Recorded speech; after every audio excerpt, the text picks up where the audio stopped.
It's no secret that the automotive world is filled with incredible inline-six engines. Some of the best examples include the Toyota 2JZ, Ford Inline 300, Ford Barra, and so on. But it's hard to deny that BMW is the one that's actually the king of producing inline-six engines, and in this video I'm going to explain why. Now, for those who don't know, BMW's legacy of producing fantastic inline-six engines goes way past just something like the N54. It's way earlier than just that. As a matter of fact, their history with the inline-six engine design starts all the way back in 1917, before BMW was even BMW. This is the Rapp Modenwerk 3A, which is a massive 19.1 liter inline-six engine that was used as an aircraft engine supplied to the German military. And this massive 19.1 liter inline-six engine produces an absolutely earth-shattering, groundbreaking 200 horsepower at altitudes up to 2,000 meters. Now, to be fair, aircraft engines have always had low horsepower per liter figures, as that massively helps with engine reliability and longevity. Because let's face it, you'd rather not have your airplane engine explode when you're a couple thousand meters up in the sky. And as you'd expect, it was a technological dinosaur with a single overhead cam design and a 6.4:1 compression ratio, which was actually considered quite high for the time. But it wasn't until 1933, after BMW actually became BMW,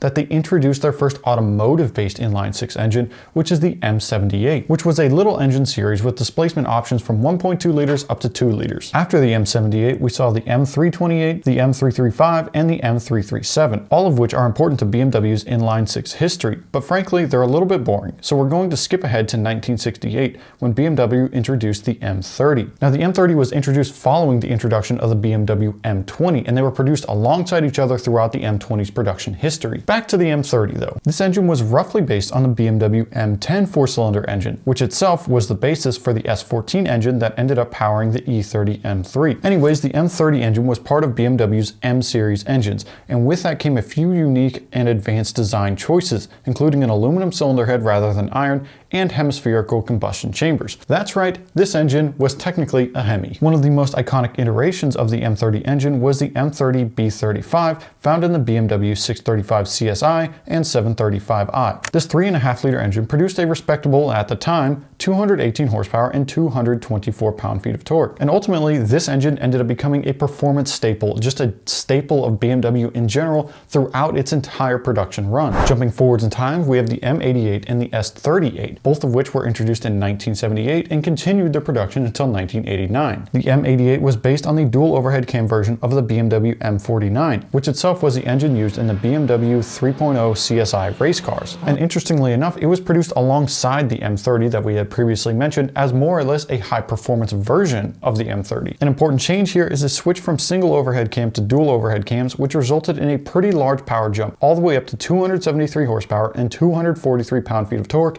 in the BMW M1. Other versions of the M88 include the GR4 Pro car and the GR5 Turbo variants, which produced as much as nearly 1,000 horsepower. I mean, seriously, 1,000 horsepower in a car from the 1980s. That's nearly unheard of, especially when you consider the displacement of the M88 of just 3.5 liters. In 1984, we saw the M88 replaced by the S38, but only in North America, with the most notable difference being the lower power output. Man, why do we always have to get the detuned engines here in America? What did we do to deserve this? Luckily, a few years later in 1989, the S38 became the global replacement for the M88, and there was a slight power bump. Now, these next two engines I most definitely cannot skip over, as they are BMW's first ever turbocharged engines, and that's the M102 and the M106, both of which could only be had in the E23 745i.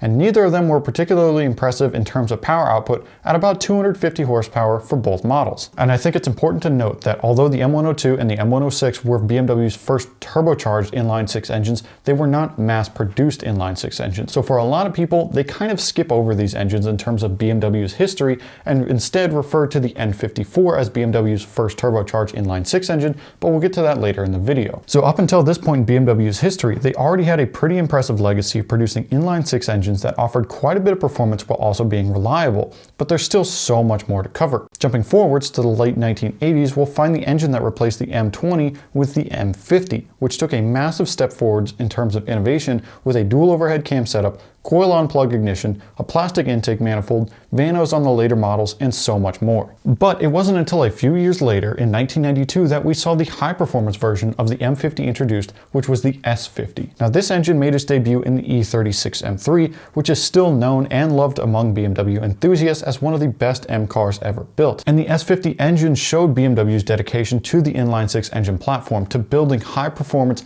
high-revving, naturally aspirated inline-six engines. But unfortunately, the US once again got the short end of the stick, with the European version of the S50, the real S50, never actually making its way to the States. Now we did get the S50 B30 US, but that's more along the lines of a modified version of the M50 rather than a relative to the European S50. Later on though, we did get the S52 here in the States, but that engine was more or less based on the M52 rather than the M50. And between the two, the S50 is definitely the more technologically advanced and capable engine. The S50 features an iron block with an aluminum head, and in its final form, it came with pretty much everything BMW could throw at it, including an advanced double vano system and individual throttle bodies. Meanwhile, the S52 that we got here in the States featured a relatively weak dual-stage vano system, and it did not include individual throttle bodies, plus a lower redline and a lower power output. Now that takes us to one of the most iconic and timeless cars of all time, something that I believe will never truly be outdated, and that's the E46 M3, and its powerful S54 engine under the hood, which is ultimately an evolution of the M54. Unlike the M54 though, the S54 uses a heavy cast iron block, which is actually based on the block from the S50 in the E36. I know it seems really weird that the M54 would have an aluminum block, and then the high-performance version,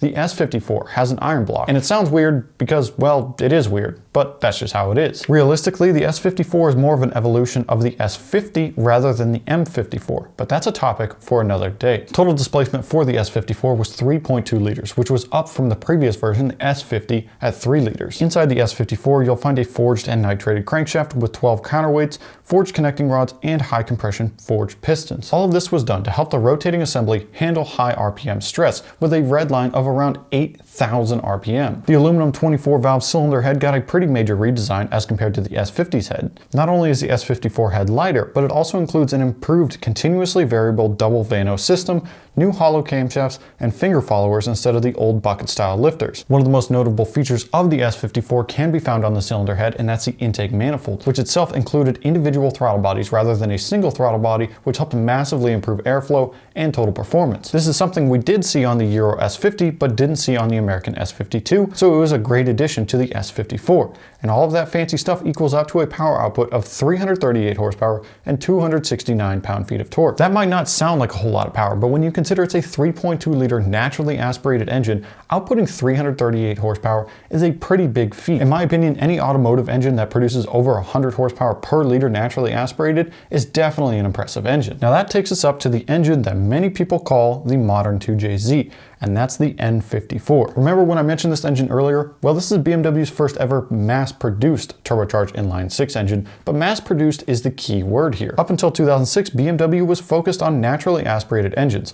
Cars like the M3 were known and loved for their high-revving naturally aspirated engines, which made you work hard for the power and get everything out of the car. The idea of the N54 was to produce something along the lines of their previous naturally aspirated engine, so it needed to have virtually no turbo lag and a great power curve. Of course, doing all of that and doing it reliably in a first-generation turbocharged engine isn't exactly easy, but they did manage to do it. But unfortunately, reliability was kind of far from ideal. At the time, this wasn't a known problem, but today the N54 is known as an engine that has quite a few quirks. And shortly after the N54 came the more evolved and much more refined N55, which switched from a twin turbo system on the N54 to a single turbo system to help with reliability, but it did take a hit on peak power when tuned with a stock turbo system. And while this is a little bit off topic, I think it's worth mentioning that cars like the 135i and the 335i, cars that could be had with the N54 and then later on the N55, those N55 versions, many of them received a dual clutch transmission rather than the previous automatic transmission that you would find in most of the N54 powered cars,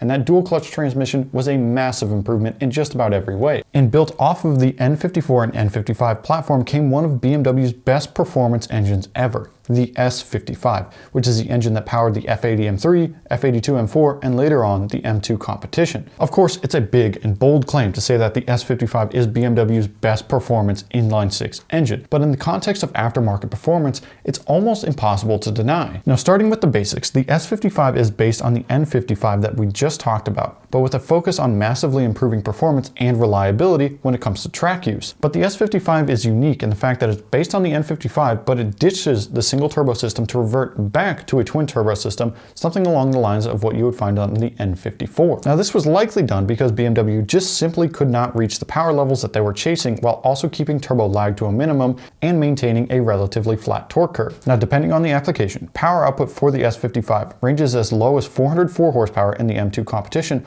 all the way up to 493 horsepower in the M4 GTS. But the stock power output isn't what makes the S55 such an incredible engine. Sure, nearly 500 horsepower out of a 3-liter engine is great, but what makes this engine special is everything that BMW left on the table. With that twin turbo system and the much improved fueling system as compared to the N55 that it's based on, the S55 is capable of producing over 550 wheel horsepower and nearly 600 wheel torque without modifying the turbos or the fuel system. But it gets even crazier than that. With an upgraded turbo system and fuel system, the S55 is happy to make over 700 wheel horsepower on a completely stock bottom end and transmission, with some tuners taking the S55 as high as nearly 1,200 horsepower, which is close to 1,500 horsepower at the crank, depending how much drivetrain loss you want to factor in. Now, if you don't know what any of those numbers mean, it just basically means the S55 is capable of producing ridiculous amounts of power without extremely heavy modification, something that very few inline-six engines can do. BMW really took a page out of the 1990s Toyota book and really overbuilt the S55.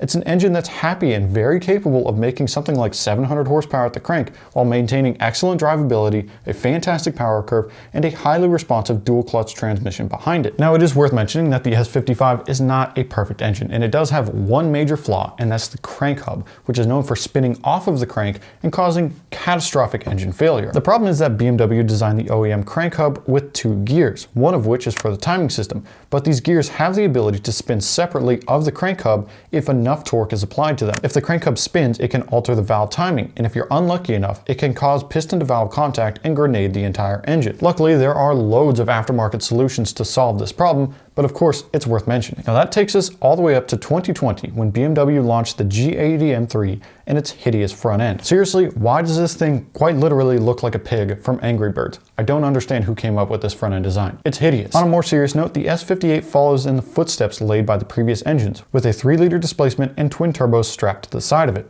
Of course, it's also worth mentioning that the S58 is based on the B58, the engine found in the A90 Supra, and while that is a good engine, it's not particularly amazing or groundbreaking in terms of performance or innovation. So if you want some more info on the B58, I'll leave some links down in the description, also up here in the video in one of these corners, so you can check out some more on it. Back to the S58 though, what makes it such an incredible engine is much of what makes the S55 an incredible engine, which is the pure performance that it's capable of with aftermarket parts. Now, the S58 hasn't been around for a particularly long time. Here we are at the end of 2023. The S58 was introduced in 2020, so that's only 3 years of development for tuners, but they've still pushed it pretty far already. In totally stock form, the S58 puts down around 473 horsepower and 442 pound-feet of torque. Now, with some basic bolt-ons, tuning, and ethanol fuel, we're already seeing S58s make upwards of 650 wheel horsepower and 650 wheel torque, and some tuners are getting close to 700 wheel horsepower. That's right, upwards of 700 wheel horsepower, which is something like 800 to 850 crank horsepower out of a 3-liter engine with a stock bottom end and stock turbos. We're talking about bolt-ons, ethanol, and some tuning. That's nearly unheard of to get that kind of power out of a basically stock engine. And compared to the S55, the S58 has larger turbos, a lower compression ratio that is more friendly with increased boost levels, an improved fuel system, and a one-piece crank hub that doesn't explode. And with some fueling modifications and larger turbos, we've already seen the S58 produce over 1,000 horsepower on a stock bottom end. That's something that nearly no other engine can do. And with all that power, we've already seen some of the S58 powered cars get into the 8-second range down the quarter mile. Now, I'm not a fan of the term modern 2JZ, but the BMW S58 is arguably the best inline-six engine to come along since the Toyota 2JZ. Individually, I think you could make a case for the Toyota 2JZ or the Ford Barra being the best inline-six engines ever in terms of performance, or something like the Ford 300 or Jeep inline-six as the most reliable and most indestructible inline-six engines ever. But I think it's safe to say that BMW takes the cake on it all. They are truly the kings of producing inline-six engines. They've produced so many incredible inline-six engines throughout the decades, and they're still building amazing inline-six engines to this day, something that nearly no other automotive manufacturer is doing other than companies in the diesel engine world. When it comes to gasoline-powered inline-six engines, BMW is flat out the king of it all. But go ahead and prove me wrong down in the comments below. While you're down there, be sure to smash the thumbs up button if you enjoyed the video, get subscribed so you don't miss out on future videos, check out some of the other stuff on the channel, follow us on Instagram, Facebook, TikTok, we post a lot on everywhere, and I'll see you guys in the next one.